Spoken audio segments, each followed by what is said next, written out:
அன்பார்ந்த இரவு பறவை என்னும் திரைப்படத்தை இயக்கியுள்ள இயக்குனர் திருமிகு வேதாஜி பாண்டியன் அவர்களே, படத்தின் தயாரிப்பாளர் திரு டாக்டர் பாண்டியன் அவர்களே, இசையமைப்பாளர் மற்றும் பாடலாசிரியர் ஆல்வின் கலைபாரதி அவர்களே, படத்தின் ஒளிப்பதிவாளர் பகவதி பாலா அவர்களே,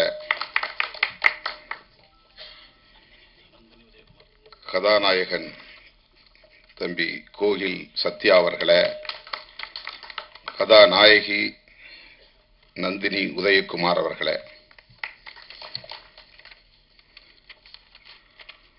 இந்த நிகழ்வில் பங்கேற்று உணர்ச்சிகரமாக இங்கே உரையாற்றி அமர்ந்திருக்கிற தமிழக வாழ்வுரிமை கட்சியின் தலைவர், சட்டமன்ற உறுப்பினர் அன்பு இளவல் தி வேல்முருகன் அவர்களே, திரைப்பட இயக்குனர் ஊமை விழிகள் புகழ் திருமிகு அரவிந்த் ராஜ் அவர்களே,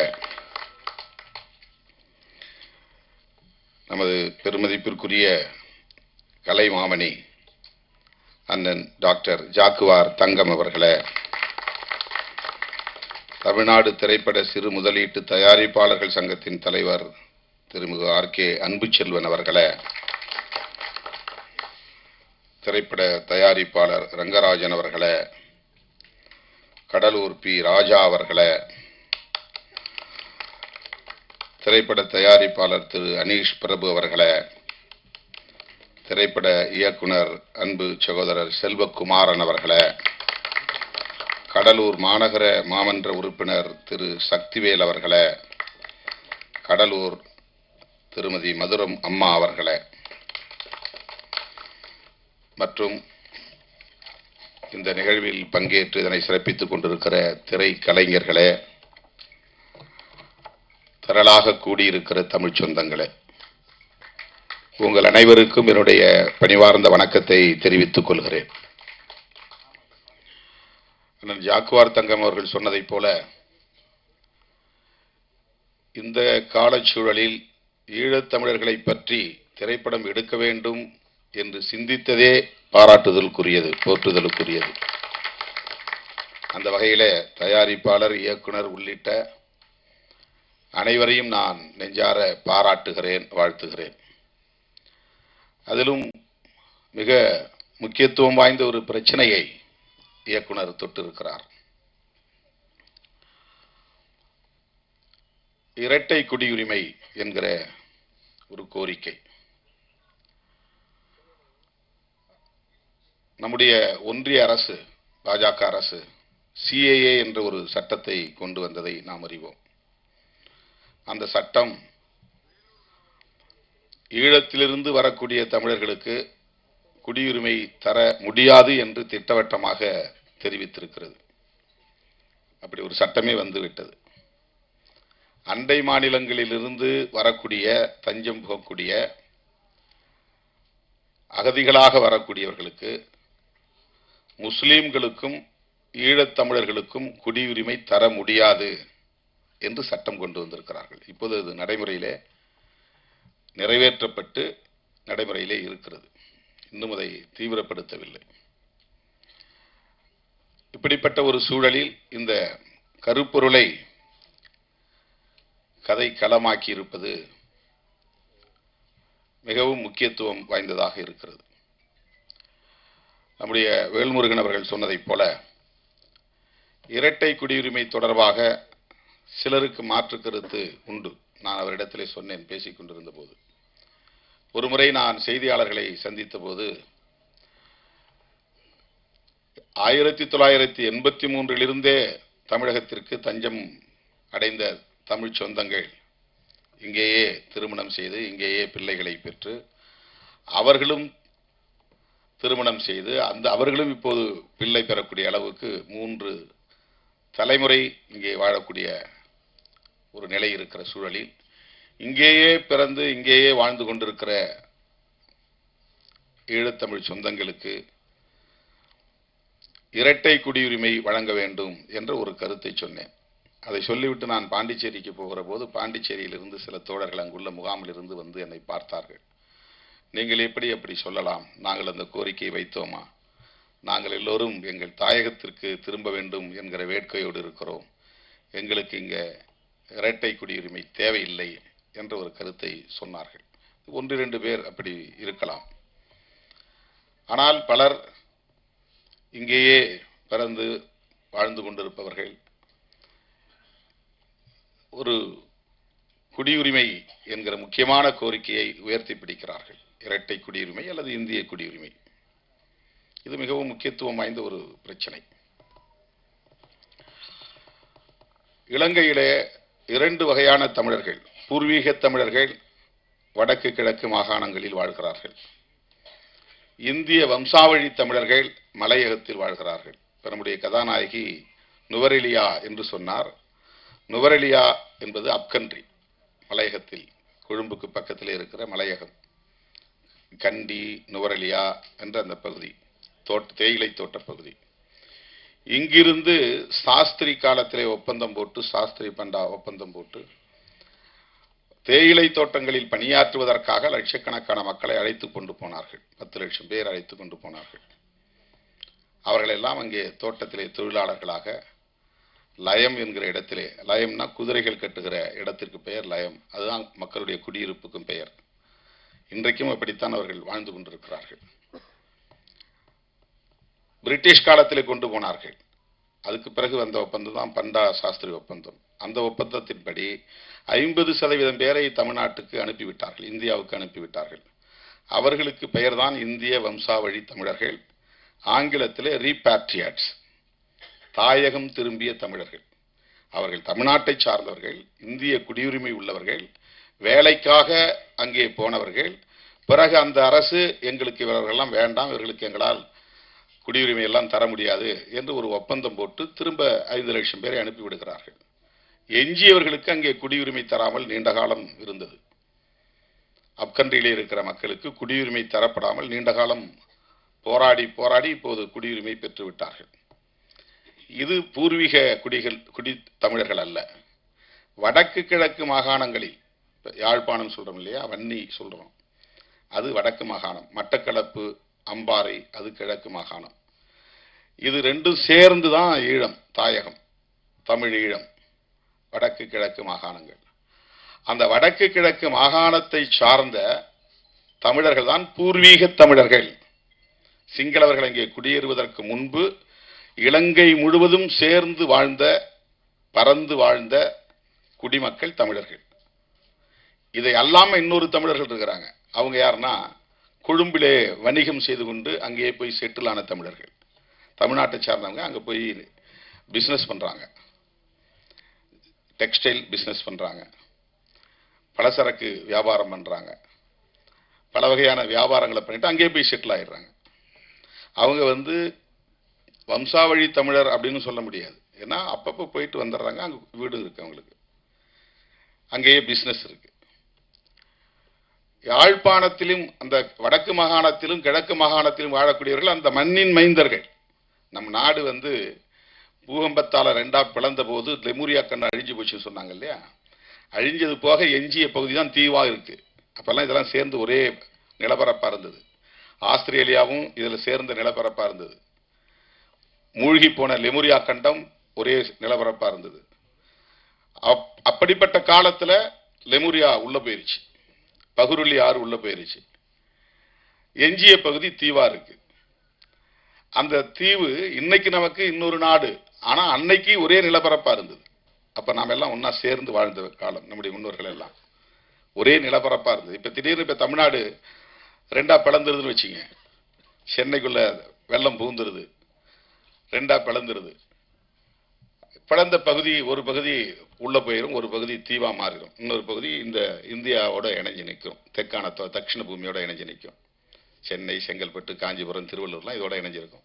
நடுவில் தண்ணி பூந்து அரபிக்கடல்ல போய் கலந்துருதுன்னு வச்சுங்க, தென்பகுதி எல்லாம் கடலூருக்கு அந்த பக்கம் இருக்கிற பகுதியெல்லாம் ஒரு தீவா மாறிடும். அந்த மாதிரி தான் இலங்கை தீவு, அப்படி உருவானதுதான் இலங்கை தீவு. ஆகவே அந்த இலங்கை தீவிலே வாழ்ந்த மக்கள் ஏற்கனவே இந்த நிலப்பரப்பில் பூர்வீகமாக வாழ்ந்தவர்கள். அவர்கள் இங்கிருந்து குடியேறியவர்கள் அல்ல. ஆனால் அப்கன்றிலே வாழக்கூடியவர்கள், இங்கிருந்து வேலைக்காக போனவர்கள், அழைத்து செல்லப்பட்டவர்கள் ஆங்கிலேயர் காலத்தில். இப்ப நாம கேட்பது வம்சாவழி தமிழர்களுக்கான குடியுரிமை அல்ல. வந்துவிட்டவர்கள் இங்கே இந்திய குடிமக்களாக விட்டார்கள். ரீபாட்ரியாட்ஸ் என்கிற பெயர்ல நீலகிரியில் இருக்கிறவங்களாம் அவங்க தான், கொடைக்கானல் பகுதியில் இருக்கிறவங்களாம் அவங்க தான். அதிகமாக மலையக தமிழர்கள் இருப்பாங்க. அவங்கெல்லாம் தாயகம் திரும்பிய தமிழர்கள். அவர்களுக்கு குடியுரிமை பிரச்சனை இல்லை. ஆனா வேற பிரச்சனைகள் இருக்கு, சட்டப்பூர்வமான இன்னும் சில பிரச்சனைகள் இருக்கு. கண்டி, நுவரெலியா போன்ற பகுதிகளிலே தங்கியிருப்பவர்கள், இங்கிருந்து போனவர்கள் இப்போது அங்கே குடியுரிமை வாங்கி கொண்டார்கள். இப்ப அவங்க எல்லாம் ஸ்ரீலங்கன் சிட்டிசன்ஸ். 1983 கலவரம் ஏற்பட்ட போது, ஜூலை கலவரம் ஏற்பட்ட போது அங்கிருந்து படகுகளே வந்து இங்கே தஞ்சம் புகுந்தவர்கள் 83 தொடர்ச்சியா கலவரம் நடக்கிற போதெல்லாம், வன்முறைகள் நடக்கிற போதெல்லாம் உயிர் தப்பி பிழைத்து இங்கே வந்தவர்கள் இங்கேயே தங்கிவிட்டார்கள். இப்ப இங்க இருக்கிறவங்களோடவே திருமணம் பண்ணிக்கிட்டாங்க. இந்திய குடியுரிமை பெற்றவர்களோடவே திருமணம், ஆணோ பெண்ணோ திருமணம் பண்ணிக்கிறாங்க. இப்ப முகாம்கள் இருக்கிறாங்க. முகாம்கள் இருந்த நிலைமைகளை நம்முடைய வேல்முருகன் அவர்கள் மிகுந்த உருக்கத்தோடு சொன்னார். போராடி எப்படின்னா அவங்களுக்கு வீடுகள் கட்டித்தரணும், அவங்களுக்கு வழங்கப்பட்ட மாதாந்திர படி. நான் ஒரு முறை காட்டுமன்னார்குடியில் போய் ஒரு முகாம் பார்த்தேன். ஒரு சின்ன ஒரு ஹால், அதுக்குள்ள புடவையால தான் தனித்தனி வீடு மாதிரி மறிச்சு புடவை தான் பால் மாதிரி சாரீஸாலே அப்படியே கட்டிக்கிட்டு அதுக்குள்ளதான் ஒரு குடும்பம். அது மாதிரி இன்னொரு தடுப்பு கட்டியிருப்பாங்க, அதுக்குள்ள ஒரு குடும்பம். அவங்களுக்கு தனி வீடே இல்லை. மொத்தத்துல ஒரு டார்மிட்டரி மாதிரி ஒரே ஹால். அந்த ஹாலுக்குள்ள வந்து பிளைவுட் போட்டு கூட தடுத்து கொடுக்கல, அவங்களே துணியால வந்து தடுத்து குடியிருந்தாங்க. அவங்க ஊருக்கு பக்கத்துல அம்பலவாணன்பேட்டையில் ஒரு முகாம் இருந்துச்சு. காட்டு சாகை புலியூர் பக்கத்துல அங்க ஒரு முகாம் இன்னைக்கு இருக்கு. அந்த முகாமுக்கு போய் நானும் கட்சியில பொதுச் செயலாளர் ரவிக்குமார்லாம் போய் பார்த்தோம். அந்த மாதிரி ஒரு 5-6 முகாம்களை பார்த்துட்டு ஒரு ரிப்போர்ட் போய் அன்றைக்கு டாக்டர் கலைஞர்கிட்ட கொடுத்தோம். அவங்களுக்கு மாதம் வழங்கக்கூடிய அந்த தொகை, உதவித்தொகை பத்தாது, அதை உயர்த்தணும். விடுதலை சிறுத்தைகள் கட்சியினுடைய கோரிக்கையை ஏற்று கலைஞர் அது வந்து 300 ரூபாய் 400 ரூபாய் இருந்தது வந்து 600 ரூபாய் உயர்த்தினார். இன்னைக்கு 1000 ரூபாய்க்கு மேல வந்துருச்சு, உயர்த்திட்டாங்க. இப்போ அதுக்கு பிறகுதான் வீடுகள்லாம் கட்டணுங்கிற கோரிக்கைகள்லாம் வேல்முருகன் அவர்கள் சொன்னது மாதிரி நம்ம எல்லாம் சேர்ந்து குரல் கொடுத்து இன்னைக்கு வீடுகள் கட்டி கொடுக்குறாங்க. இந்த முகாம்களை இல்லாம வெளியே வந்து அரசு அனுமதியோட தங்கி இருக்கிறாங்க பல பேர். மொத்தத்துல தமிழ்நாட்டுக்குள்ள 1 லட்சம் பேர் தான் இருப்பாங்க. அவங்களுக்கே இங்க நம்மால வந்து நல்ல வீடு கட்டி தர முடியல. ஆஸ்திரேலியாவோட தரக்கூடிய மரியாதை இந்தியாவில் கிடையாது. கனடாவில் அப்படி தஞ்சம் புகுந்த ஈழத்தமிழர்களுக்கு தரப்படுகிற உரிமைகள், வசதிகள், அவங்களுக்கு வேலை கிடைக்கிற வரல எத்தனை பேர் குடும்பத்தில் இருந்தாலும் அத்தனை பேருக்கும் வந்து அரசாங்கம் சாப்பாட்டு செலவில் இருந்து அத்தனை செலவையும் அரசாங்கம் ஏற்றுக்கொள்கிறது. இங்கிலாந்துல அந்த மாதிரி. இங்க புலிகளோடு தொடர்புல இருந்தா தூக்கி அடிச்சிடறான், அங்க புலிகளோட தொடர்புல இருந்தா குடியுரிமையை தரான். ஐரோப்பிய நாடுகள்ல நான் புலிகள் இயக்கத்தில் இருந்தேன், போராட்டத்தில் இருந்தேன் அப்படின்னு சர்டிபிகேட்னால நிறைய சர்டிபிகேட் கொடுத்துருக்குறேன். அந்த மாதிரி ஒரு எம்பிங்கிற முறையில் வர்றவங்களுக்கு வந்து பிரான்ஸ்லேயே ஐரோப்பியில் ஏதாவது ஒரு நாட்டில் அவங்க போய் தங்கணும்னா இவர் வந்து ஈழ விடுதலை போராட்டத்தில் ஈடுபட்டவர், ஆயுத குழுக்களோட தொடர்பில் இருந்தவர். அதனால் இவர் இலங்கைக்கு போனால் இவரை கைது செய்து விடுவார்கள் அல்லது கொன்று விடுவார்கள். எனவே இவரை உங்கள் நாட்டில் அடைக்கலம் தந்து அவருக்கு ஏற்றுக்கொள்ளுங்கள் அப்படின்னு நம்ம கடிதம் கொடுக்கணும். அதை வந்து இங்கிலாந்தில் ஏற்றுக்கிறாங்க, ஐரோப்பிய நாடுகளில் ஏற்றுக்கொள்கிறார்கள், அமெரிக்காவில் ஏற்றுக்கொள்கிறார்கள், கனடாவில் ஏற்றுக்கொள்கிறார்கள். இந்தியாவில் புலிகளோட தொடர்பில் இருந்தா அடுத்த செகண்டே தூக்கி அனுப்பிச்சு விட்டுருவாங்க. கைது பண்ணா அவர் சொன்ன மாதிரி சிறப்பு முகாமில போட்டுறாங்க. எந்த குற்றமும் செய்ய மாட்டாங்க, சாதாரண குற்றம் தான். அதுக்கு என்ன காரணம்னா இந்திய ஒன்றிய அரசின் வெளி விவகார கொள்கை தான் முக்கியமான காரணம். இந்த குடியுரிமையை பொறுத்தவரையில் தமிழ்நாடு அரசுக்கு எந்த மாநில அரசுக்கும் அதிகாரம் கிடையாது. சட்டமன்றத்தில் ஒரு தீர்மானம் நிறைவேற்றலாம். இப்ப கூட அவர் சொன்னார் இல்லையா, நான் செஞ்சி கூட்டத்தில் பேசினேன், தீர்மானம் நிறைவேற்றுங்கன்னு. தமிழிடம்தான் ஒரே தீர்வுன்னு சட்டமன்றத்தில் தீர்மானம் நிறைவேற்றுங்க. அந்த மாதிரி இரட்டை குடியுரிமை வழங்குங்கள் என்று தமிழ்நாடு சட்டமன்றத்திலே தீர்மானம் நிறைவேற்ற முடியும். அவங்களால சட்டம் மசோதா பில் கொண்டு வர முடியாது. அந்த அதிகாரம் மாநில அரசுக்கு கிடையாது, இந்திய ஒன்றிய அரசுக்கு தான் இருக்கு. அவங்க ஏற்கனவே சட்டம் கொண்டு வந்துட்டாங்க. அதை தான் நம்ம கடுமையாக எதிர்த்தோம், மிக கடுமையாக எதிர்த்தோம். பாருங்க, மத அடிப்படையில் தான் பார்க்குறான். முஸ்லீம்களுக்கு தவிர மற்ற யார் வந்தாலும் நான் கொடுப்பேங்கிறான். புத்திஸ்ட் வந்தால் கொடுப்பேன் இது குடியுரிமை. கிறிஸ்டியானிட்டி மதத்தை சார்ந்த கிறிஸ்டியன்ஸ் வந்தாங்கன்னா நான் கொடுப்போம். பெர்ஷியன்ஸ் பார்சி மதத்தை சார்ந்த வந்தால் கொடுப்போம். சீக்கியர்கள் வந்தால் கொடுப்போம். இந்துக்கள் வந்தால் கொடுப்போம். ஆனால் எக்ஸப்ட் ஸ்ரீலங்காவிலிருந்து இந்துக்கள் வந்தாலும் தரமாட்டோம். ஸ்ரீலங்காவிலிருந்து வரவனா இந்துவா பார்க்கறதுல தமிழனா பார்க்கறான். தமிழனுக்கு குடியுரிமை இல்லை. அந்த சிஏஏ சட்டத்தில் 2 பேருக்கு குடியுரிமை மறுக்கப்படுகிறது. ஒன்று இஸ்லாமியர்கள், இன்னொன்று தமிழர்கள். இது எவ்வளவு பெரிய ஓரவஞ்சனை! இதுதான் மத சார்பு நடவடிக்கைங்கிறது. இப்போ ஒரு மதத்துக்கு சார்பாகவோ ஒரு மதத்துக்கு எதிராகவோ அரசு இயங்கக்கூடாது என்பதுதான் செக்யூலரிசம்ங்கிறது. அதுதான் கான்ஸ்டிடியூஷன் சொல்லுது. இப்போ சிஏஏங்கிற சட்டம் இயற்றப்பட்டாச்சு, அது நடைமுறைக்கு வரப்போகுது, தீவிரமா வரப்போகுது. இன்னொரு முக்கியமான செய்தி என்னன்னா, நாம பல மாநாடுகளில் தீர்மானம் நிறைவேற்றிருக்கிறோம். யூஎன் சார்ட்டர் ஃபார் ரெஃப்யூஜிஸ் அப்படின்னு ஒரு ஐநா பட்டயம் ஒன்று இருக்கு. உலக நாடுகள்லாம் அந்த ஐநா பேரவையில் உறுப்பு நாடுகளாக இருக்கிறவங்கலாம் சேர்ந்து ஒரு ஒப்பந்தம் போடுவாங்க ஒவ்வொரு விஷயத்திலையும். ஹியூமன் ரைட்ஸ் கவுன்சில் தனியாக இருக்குது ஜெனீவாவில். அந்த மாதிரி குழந்தைகளுக்கு தனியாக ஒரு அலுவலகம் இருக்குது. உலக நாடுகள் ஐநா அலுவலகம். பெண்களுக்கான பிரச்சனைகளை கவனிக்கிறதுன்னு ஒரு அலுவலகம் இருக்குது. நியூயார்க்கில் இருக்கிறது செக்யூரிட்டி கவுன்சில். அதுதான் அரசியல் தலைவர்கள், பெரிய தலைவர்கள்லாம் போய் உட்கார்ந்து பேசுகிற இடம். இப்போ ஜெனீவாவில் இருக்கிறது இப்போ நம்மளை மாதிரி ஆள்லாம் போய் பேசலாம். நாம் அனுமதி வாங்கி நம்ம போனால் ஒரு 2 நிமிஷம் 3 நிமிஷம் பேசலாம். ஒரு முறை நானும் போய் பேசியிருக்கிறேன். அது யூஎன் ஹியூமன் ரைட்ஸ் கவுன்சில். அந்த மாதிரி ரெஃப்யூஜிஸ்க்குன்னு ஒரு ஃபோரம் இருக்குங்க. ரெஃப்யூஜின்னா அகதிகள், ரீபாட்ரியாட்ஸ்னா தாயகம் திரும்பியவர்கள். இந்த ரெஃப்யூஜிஸ்க்கு உலக நாடுகளில் யார் தஞ்சம் கேட்டாலும் அவங்களுக்கு கொடுக்கணும், எந்த நாடும் மறுக்கக்கூடாது. போர் காரணத்தினால புலம்பெயர்வாங்க, இயற்கை சீற்றம் காரணமாக புலம்பெயர்வாங்க, வறுமை காரணமாக புலம்பெயர்வார்கள். இப்படி ஏதாவது காரணங்களால டிஸ்பிளேஸ்மெண்ட், ஒரு நாட்டில் இருந்து இன்னொரு நாட்டுக்கு புலம்பெயர்து. அந்த நாட்டுக்கு தஞ்சம் புகிற போது அவங்கள ரிஜெக்ட் பண்ணக்கூடாது, அவங்கள வரவேற்கணும். வரவேற்று அவர்களை மனிதர்களாக நடத்தணும், அவங்களுக்கான வாழ்வாதாரங்களை உறுதிப்படுத்தணும். அவங்களுடைய கல்வி, அவங்களுடைய சுகாதாரம், அவங்களுடைய மருத்துவம், அவர்களுக்கான வேலை வாய்ப்பு எல்லாவற்றையும் உத்தரவாதப்படுத்த வேண்டும் அப்படிங்கிறது தான் யூஎன் சார்ட்டர். அது உலக நாடுகள்லாம் ஒன்னா சேர்ந்து உருவாக்கி இருக்கிற ஒரு சார்ட்டர். சார்ட்டர்னா அது ஒப்பந்த பத்திரம் மாதிரி, ஒப்பந்த பட்டயம். அது அதுல கையெழுத்திடாத நாடு இந்தியா. மற்ற நாடுகள்லாம் கையெழுத்திட்டு இருக்கிறாங்க. ஏன்னா இவனுக்கு அண்டை மாநிலங்களிலிருந்து நிறைய உள்ள நுழைகிறாங்க. அவங்களெல்லாம் இங்கே வச்சுக்கிட்டு எங்களால் இடம் கொடுக்க முடியாது, உரிமைகள் தர முடியாது. அந்த மாதிரி புலம்பெயரக்கூடியவர்களை உள்வாங்க முடியாது, ஏற்றுக்கொள்ள முடியாதுங்கிற நிலைப்பாடு அந்த காலத்திலிருந்து இருக்கு, இன்னமும் இருக்கு. இப்போ நம்முடைய கோரிக்கைகளில் யூஎன் சார்ட்டர்ல இந்தியன் கவர்மெண்ட் கையெழுத்து போடணும் அப்படின்னு நம்ம சொல்றோம், தொடர்ந்து வலியுறுத்திட்டு இருக்கிறோம். இன்னமும் நம்ம வலியுறுத்துறோம். ரெஃப்யூஜிஸ் நம்ம நாட்டில் மட்டும்தான் கிரிமினல்ஸ் மாதிரி நடத்துறாங்க. வெல்முருகன் அவர் சொன்னார் பாருங்க, 6 மணிக்கு மேலே ஆள் காணுன்னா கியூ பிரான்ச் அங்கே போய் நிற்பான்.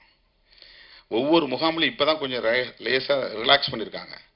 வெளியே வந்தால் கியூ பிரான்ச்சில் சொல்லிட்டு தான் வெளியே வரணும் முகாமில் இருந்து. இங்கே ரெடில்ஸ் பக்கத்தில் ஒரு முகாமுக்கு நான் பலமுறை போயிருக்கிறேன். பாதிக்கப்பட்டவங்களுக்கு போய் அரிசி பருப்புலாம் கொடுத்துட்டு வந்துருக்குறோம், போர்வெல்லாம் கொடுத்துட்டு வந்துருக்கோம். அவங்க சொல்லும் போதெல்லாம் நமக்கு அப்படியே ரத்த கண்ணீரே வடிக்கும். பல இடங்களில் அந்த முகாமுக்குள்ளே போய் பார்த்துருக்கோம். அவங்க வசிக்கக்கூடிய இடங்கள்லாம் அவ்வளவு மோசமாக இருக்கும். நம்ம நாட்டுக்குள்ளே நம்ம தொப்புள் குடிங்கிறோம், நம்ம சொந்தங்கிறோம், நம்முடைய ரத்த பந்தங்கிறோம், குருதி உறவுங்கிறோம். ஆனால் அவங்களுடைய வாழ்நிலைங்கிறது அவ்வளவு பேரவலம் நிறைந்த ஒரு வாழ்க்கை.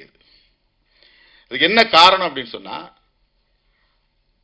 இந்திய ஒன்றிய அரசு அகதிகள் தொடர்பாக என்ன கொள்கையை கொண்டிருக்கிறது, நிலைப்பாட்டை கொண்டிருக்கிறது என்று பார்த்தால் உலக நாடுகள் செய்வதை போல் இது செய்யவில்லை. ரெஃப்யூஜிஸ்க்கு வந்து நல்ல முறையாக ட்ரீட் பண்றதில்லை. அப்படி ஒரு கொள்கையை இவங்க வச்சிருக்கிறாங்க. இப்பதான் இந்த சிஏஏ சட்டத்தில் நீ பாகிஸ்தான்ல இருந்து வந்தாக்க முஸ்லீமா இருந்தா கிடையாது, இந்துவா இருந்தா உண்டு, கிறிஸ்டியனா உண்டு. சீனாவில இருந்து வந்தாலும் அதே தான் கிரைட்டீரியா. இலங்கையிலிருந்து வந்தா யாருக்கும் இல்லை. இலங்கையில் 2 பேர் தான் தமிழர்கள் தான் வராங்க, சிங்களவர்கள் இங்க வர போறதில்லை. 2 தமிழர்கள் யாரு? இந்து தமிழர் இல்லைன்னா இஸ்லாமிய தமிழர். கிழக்கு மாகாணத்தில் இருக்கிறவங்க இஸ்லாமியர்கள், வடக்கு மாகாணத்தில் இருக்கிறவங்க இந்துக்கள் நிறைய இருக்காங்க. இந்துவாய் இருந்தாலும் நீ தமிழனாய் இருந்தால் உனக்கு குடியுரிமை இல்லை. இதுதான் இந்திய அரசின் நிலைப்பாடாக இருக்கிறது. இதைத்தான் நாம எதிர்க்கணும். உண்மையான தமிழ் தேசியம் இதை கண்டிப்பதில் தான் இருக்கிறது. வெறும் திராவிட அரசியலை எதிர்ப்பதில் கிடையாது. அது வந்து உள்ளபடியே பெரிய டைவர்ஷன். அது தமிழ் தேசியத்தின் உண்மையான பகைங்கிறதே இந்திய தேசியம்தான். இந்திய தேசியத்தை எதிர்க்காம தமிழ்நாட்டுக்குள்ள இருக்கிற சில திராவிட கட்சிகளை ஏத்துக்கிட்டு இருந்தோம்னா நம்ம ஒட்டுமொத்த தமிழ் சக்திகளையே விரயமாக்குறோம்னு அர்த்தம், திசை திருப்புறோம்னு அர்த்தம். தமிழ் தேசியம்ங்கிறது 2 கண்டென்ட் இருக்கணும். ஒன்னு, எங்களுக்கு தனி தேசம் வேண்டும், எப்படி தமிழ் தனி ஈழம் வேண்டுங்கிற கோரிக்கை இருக்கு. அந்த கோரிக்கை இருந்தாதான் தமிழ் தேசியம் பேசுறதுக்கான முழுமை பெறுவது. அப்படி பேச முடியாது. சரி. 2வது, உண்மையான எதிரி யாருன்னு அடையாளம் காட்டணும். உண்மையான எதிரி எந்த மொழிவழி தேசியத்தையும் ஏற்காத இந்திய தேசியம்தான். இந்திய தேசியத்தை பத்தி எதுவுமே பேசாம, அங்க ஆதிக்கம் செலுத்தக்கூடியவர்களை பற்றி எதுவுமே பேசாம, சிஏஏ சட்டம் கொண்டு வந்திருக்கிற அந்த ஆட்சியாளர்களை பேசாம நாம நமக்குள்ள விமர்சனம் பண்ணிக்கிட்டு இருந்தோம்னா இது மொத்தத்துல திசை திருப்புகிற ஒரு அணுகுமுறையாக தான் அமையும். ஆகவே ஈழத்தமிழர்களுடைய பிரச்சனையை நாம பேசுகிற போது அது தமிழ் தேசியத்தில் ஒரு அங்கம் தான். ஈழத்தமிழர்களின் நலன்கள் குறித்து நாம் பேசுகிறோம் என்றால் தமிழ் தேசிய அரசியலில் அதுவும் ஒரு முக்கியமான பகுதி. இப்போ அவங்களுடைய நலன்கள் என்பது அவங்களுக்கு எங்களுக்கு மாதிரி பரிதாபத்தின் அடிப்படையில் சில வசதிகளை செஞ்சு கொடுங்கிறது அல்ல. அவங்களுடைய நலன் ஒண்ணுதான், தமிழ் ஈழம். அந்த தமிழ் ஈழத்தை நாம் முழுமையாக ஆதரிக்க வேண்டும், அதை வரவேற்க வேண்டும், அதை வலியுறுத்த வேண்டும், அதை இறுதி வரையில் வலியுறுத்த வேண்டும். அதற்காகவே தொடர்ந்து நாம் போராட வேண்டும். இது ஒரு சின்ன ரிஃபர்மேஷன் மாதிரி. என்னன்னா அங்கிருந்து இங்க வந்துட்டாங்க, இனிமே இவங்களால அங்க போக முடியாது, போகிறதுக்கான சூழல் இங்க இல்ல. தமிழீழம் மலர்கிற வரையில் அவங்க இங்கதான் வாழ்ந்தாகணும். தமிழீழம் மலர்ந்த பிறகு அவங்க அங்க போகலாம். ஆகவே அங்க இப்போதைக்கும் அவங்க அந்த நாட்டு குடிமகன் தான். ஏன்னா இங்க வந்துட்டாலும் கூட, தஞ்சம் பூந்தாலும் கூட, இங்கேயே பல தலைமுறை தங்கியிருந்தாலும் கூட அவங்க ஸ்ரீலங்கன் தான், இலங்கை குடியுரிமை உள்ளவர்கள். அப்ப இங்கேயும் நீ குடியுரிமை பெறலான்னு சொல்லும் போது 2 குடியுரிமை ஆயிருது. இரட்டை குடியுரிமை அப்படிங்கிறது அதான் பொருள். அவங்களுக்கு அங்கேயும் குடிமக்களா தான் இருக்கிறாங்க. இன்னைக்கும் சர்டிபிகேட் பிரகாரம் அவங்க ஸ்ரீலங்கன் சிட்டிசன்ஸ், இங்கே அகதி முகாமில் இருந்தாலும். ஆனா இங்கேயே பிறந்து உங்க பிள்ளைங்க வளர்ந்துருச்சு, உங்க பேர பிள்ளைங்க இருக்கிறாங்க, இப்ப எல்லாம் அவங்களுக்கெல்லாம் நாங்க குடியுரிமை தரோம் அப்படின்னா இவங்க நாளைக்கு ஒரு வேளை ஈழம் மலர்ந்த பிறகு எந்த சூழலிலும் உடனே அவங்க இலங்கைக்கு போகலாம், இங்க இருக்கிறதெல்லாம் வித்துட்டு போயிடலாம், எடுத்துக்கிட்டு போயிடலாம். அதுக்காக தரப்படுறதுதான் இரட்டை வாக்குரிமை, இரட்டை குடியுரிமை என்பது, இரட்டை குடியுரிமை. எனவே இதையும் சேர்த்து பேசுவதுதான் தமிழ் தேசியத்தின் இன்னொரு அங்கம். நான் வேல்முருகன் அவர்கிட்ட பேசிக்கும் போது சொன்னேன், பத்திரக்கோட்டை இந்த தயாரிப்பாளர் பத்திரக்கோட்டை என்ன பாருங்க, உங்க அரசியல் தாக்கம் தான் அவரை இந்த இடத்துல கொண்டாந்து நிறுத்திருக்கு. நீங்க பேசுற அரசியலின் தாக்கம் தான் இன்னைக்கு இப்படி ஒரு படத்தை எடுக்கிறதுக்கு அவர் உடன்பட்டு நிற்கிறார். ஒரு சயின்டிஸ்ட், எனக்கு என்ன இதுல சம்பந்தம், அவர் போய் செட்டில்டு அவர் லைஃப்ல, அவருக்குன்னு ஒரு சமூக தகுதி இருக்கு, பர்சனலா அவர் ஒரு நல்ல குவாலிஃபைடா இருக்கிறாரு. அது நமக்கு என்ன சம்பந்தம்ட்டு அவர் பாட்டு ஒதுங்கி இருக்கலாம். ஆனா ஈழத்தமிழர்களுடைய பிரச்சனையில வேதாஜி பாண்டியன் அவர் பாருங்க, ராமநாதபுரத்துக்காரரு, ஆனால் கடலூருக்கு அவ்வளவு அருமையான ஒரு பாடலை தன்னுடைய படத்திலே வைத்திருக்கிறார். ரொம்ப ரொம்ப ஹிட் ஆகக்கூடிய ஒரு பாடல், ரொம்ப ரொம்ப அருமையா இந்த பாடல் கொண்டாடப்படும். அவ்வளவு சிறப்பா பாடல் நம்ம ஆல்வின் பாரதி, கலை பாரதி எழுதியிருக்கிறாரு, இசையும் நல்லா அமைச்சிருக்கிறாங்க. இதுல படத்தை முழுசா பார்த்தாதான் நம்ம இந்த படத்தினுடைய அருமைகளை இன்னும் விரிவா பேச முடியும். இருந்தாலும் கூட இந்த கருப்பொருள் மிகவும் பாராட்டுதலுக்குரியது. வேதாஜின்னு எனக்கு ஒரு நெருடல் இருந்துச்சு. வேதம்னு வேற இருக்கு, ஜின்னு வேற இருக்கு. என்னங்க இது என்ன நீங்க நேதாஜி மாதிரி வேதாஜின்னு பேர் வச்சிருக்கிறீங்க, என்ன விஷயம்னு கேட்டேன். இல்லை எங்க அப்பா பேர் வேதமணின்னாரு. அப்ப வேத பாண்டியன், நீங்க வேதமணி பாண்டியன். பாண்டியன் தான் அவருடைய இயற்பெயர். ஜி இருந்தாலும் வேதா இருந்தாலும் அவர் தமிழ் தேசிய உணர்வாளர், தமிழ் பற்றாளர். ஈழத் தமிழர்களுக்காக சிந்தித்து ஒரு படத்தையே தன்னுடைய சொந்த முயற்சியில் இதை தயாரித்திருக்கிறார் அல்லது இயக்கியிருக்கிறார் என்பது பெருமை அளிக்கிறது. அவருடைய முயற்சிகள் வெற்றி பெற இந்த குழுவினர் தொடர்ந்து இன்னும் அடுத்தடுத்த படங்களை நீங்க சேர்ந்து செயல்படணும். இதே தயாரிப்பாளர், இதே இயக்குனர், இதே இசையமைப்பாளர், இதே திரைக்கலைஞர்கள் எல்லாம் ஒன்னா சேர்ந்து, ஏன்னா உங்களுக்கு ஒரு நல்ல விஷன் இருக்கு, ஒரு பார்வை இருக்கு, தமிழ் தேசிய பார்வை இருக்கிறது. அந்த அடிப்படையிலே அடுத்தடுத்த படங்களை நீங்கள் இன்னும் தமிழ் சமூகத்திற்கு உருவாக்கி தர வேண்டும், படைத்து தர வேண்டும். அதில் மாபெரும் வெற்றியை பெற வேண்டும். அண்ணன் ஜாக்குவார் தங்கம் அவர்களை பற்றி ஒரு வார்த்தை. அவர் மிக தீவிரமான தமிழ் பற்றாளர், தமிழர் என்கிற உணர்வுள்ளவர். எந்த மேடையிலும் தமிழன் வென்றே தீர்வான் என்று உரத்து முழங்கக்கூடியவர். வேல்முருகன் அவர்கள் சொன்னதை நான் வழிமொழிகிறேன். நாங்கள் உங்களுக்கு பாதுகாப்பாக இருப்போம், நீங்கள் எங்களுக்கு பாதுகாப்பு. நான் உங்களை உடனே டிஜிபிட்ட அழைச்சிட்டு போய் உங்களுக்கு கட்டாயமா ஒரு பிஸ்டல் வாங்கி தர்றதுக்கு உரிமம் நானும் வேல்முருகன் அவர்கள் நிச்சயமா உங்களை அழைச்சிட்டு போய் அதிகாரிகிட்ட பேசி உங்களுடைய பாதுகாப்பை உறுதிப்படுத்துவோம். அதெல்லாம் யாரும் உங்களை, நீங்களே பெரிய போராளி தான். ஜாக்குவார்னா என்ன அர்த்தம் தெரியுங்களா? ஜாக்குவார்னா சிறுத்தைன்னு அர்த்தம். நீங்க சிறுத்தை தங்கம். ஜாக்குவார்ங்கிறது உண்மையிலே அது சிறுத்தைன்னு தான் அதுக்கு பொருள். டைகர்னா புலி, லயன்னா சிங்கம். ஜாக்குவார் அப்படின்னா சிறுத்தை. ஏன்னா அவ்வளவு ஃபாஸ்ட், அது பயங்கர ஸ்பீடு. இவர் சண்டையில் அப்படிதானே ஸ்பீடா பண்ணுவாரு.